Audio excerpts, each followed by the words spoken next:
What is going on from the government side? It's a version of what we're trying to do now in the media, which is get the facts about what happened.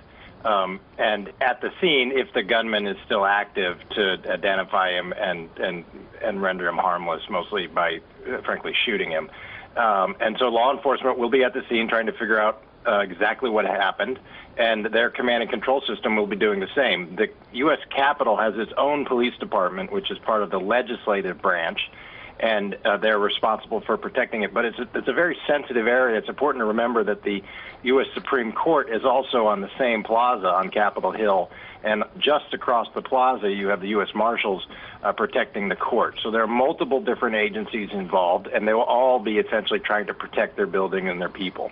Understandably enough. And Richard, you heard Peter Cook say it as well. I mean, we don't know, as you said, as far as facts go, they are pretty scarce, whether this is somehow related to frustration with the government shutdown, whether this is completely unrelated. But how does the government go about trying to get that information?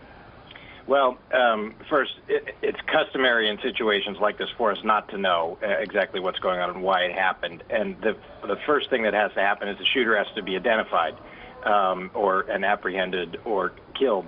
And once that's done, it's usually pretty quick that the government can piece together what was motivating that person. They'll be identified by name, they'll be traced to their family, and they'll have a social media presence which will be analyzed, and it'll be within a matter of hours that some picture will emerge. But step one is the apprehension of the individual, or much more rarely the individuals. So this is almost always a single shooter who does this, and if it were multiple shooters, it would be a far more dangerous situation. Okay, Richard, hold that thought. We're going to keep Richard on the line with us, but in the meantime, I'm going to get back to my colleague, Megan Hughes, who has more information. Megan. Deirdre, just for some perspective here, we've got an email here from Capitol Police to all house staff on what they're being advised to do. They're being told to close, lock, and stay away from external doors and windows, to take their go kits and escape hoods and move to the innermost part of the office away from external doors or windows. Now, if you're not in the office, they're being told to wait until the incident is cleared. No one's going to be permitted to enter or exit the building until they're directed to do so. And all staff, of course, should be monitoring the situation. So that's what they're being told on Capitol Hill. We know that the FBI is responding to this scene as well, and those are all the new details that we have at this point. Okay, Deirdre? so Richard, to bring you back in, Megan, thank you very much. Megan Hughes, of course, joining us there. Richard, back with you. As you mentioned, of course, you did say that the Capitol Police, there is its own police force, so that is the one that presumably has ordered the lockdown. You heard even our colleagues basically saying they've been ordered to stay away from doors and windows just until there's more information.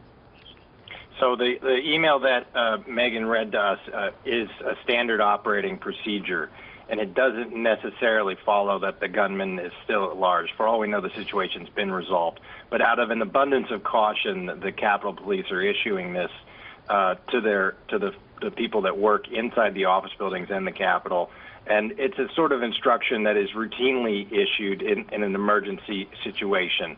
And in part, it's because the police are trying to evaluate the situation and want to move bystanders out of the area to sort of simplify the field so that people who are still moving around can be looked at more closely. Okay, Richard, hold the thought again. Peter Cook, I want to bring you back in, our Chief Washington correspondent. What have you heard, Peter?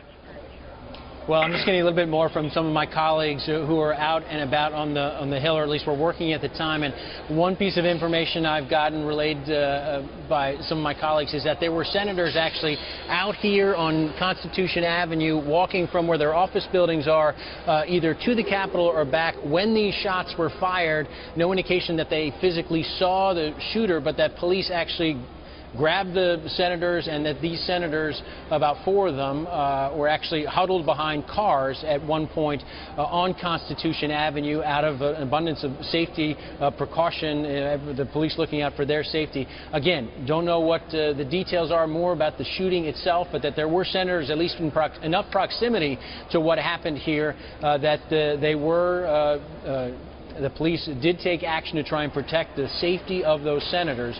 So we're going to try and find out more. We are again on the Senate side of the Capitol. There are several office buildings. For anyone who knows the Capitol Hill area, I'm in the Russell Senate office building. The next one up is the Dirksen building, and then the Hart Senate office building. This is where, of course, senators have their offices. This is where the Senate staff works. Of course, we have a reduced staff right now because of the furlough situation. There are a lot fewer people on Capitol Hill right now because of the shutdown than we would otherwise have. We do have a full police presence, I should point out. U.S. Capitol Police are essential personnel. They're not getting paid right now, but there's a full complement of U.S. Capitol Police, although there's a smaller number of people here staffed than there would otherwise be. And it does feel a little bit different in the last little bit, just in terms of physical presence, the sheer number of people on the Hill. But the U.S. Capitol Police had been here the whole time, and clearly they responded to what's happened right outside here.